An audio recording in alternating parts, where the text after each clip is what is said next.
And perhaps humanly speaking, all you have to look forward to is increasing, and look ahead to, I should say, not look forward to, is increasing frailty, because that will happen to us all, poor health, and eventual death. And honestly, I don't know how elderly people manage without the gospel. How do you cope with growing old without the gospel? How do you cope with facing increasing weakness and eventual death without the hope of the gospel? Because then everything is behind you, isn't it? Humanly speaking, there's nothing to look forward to ahead of you. Embrace the gospel. As humanly speaking, hope drains away from life. Look to the gospel. But here you see we can do that, can't we? In 51 and elsewhere in the Bible, it's about looking forward and not just ahead.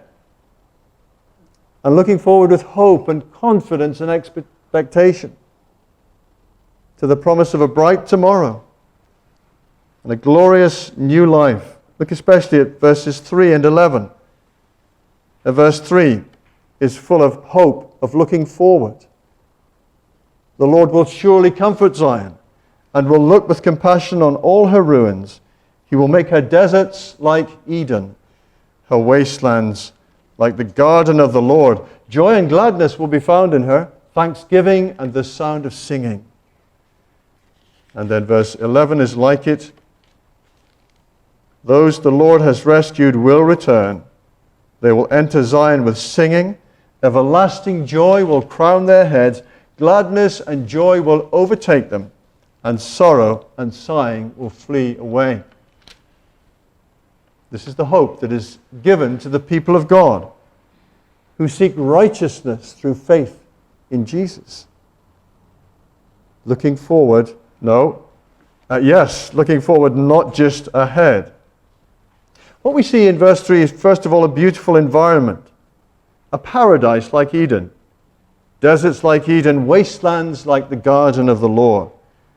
And that is part of the promise that we have. There will be a beautiful new world, a renewal of this whole universe. But I think the stress is on the emotion, the experience, the wonderful happiness of this future. Because it is very possible, isn't it, to be in the most beautiful place, but to be quite miserable and anxious.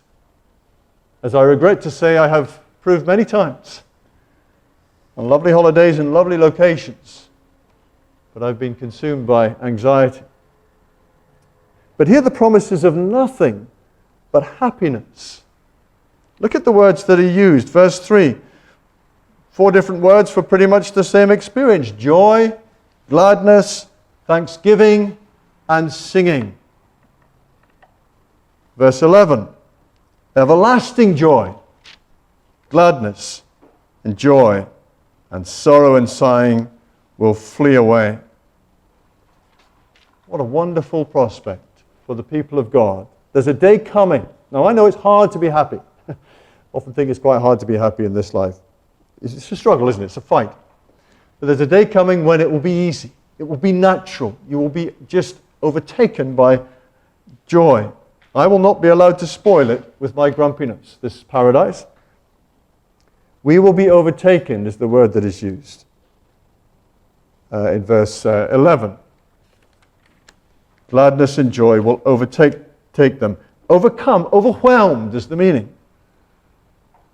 By joy and gladness on a permanent basis, everlasting joy.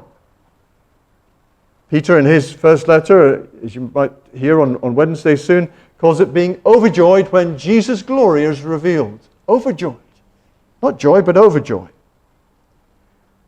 Perhaps you can think of those moments, perhaps few and far between, when you have been overtaken by joy. You felt so happy. There's been no holding back. It's not been a forced laughter or a forced happiness.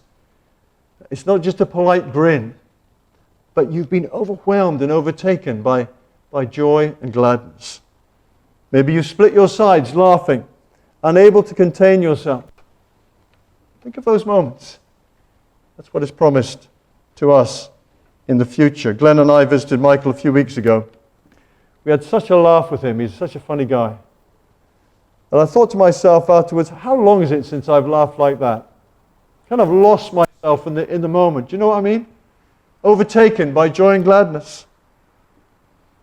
Well, we don't have too many of those now, do we? Maybe we'll have a few today, a few yesterday as well.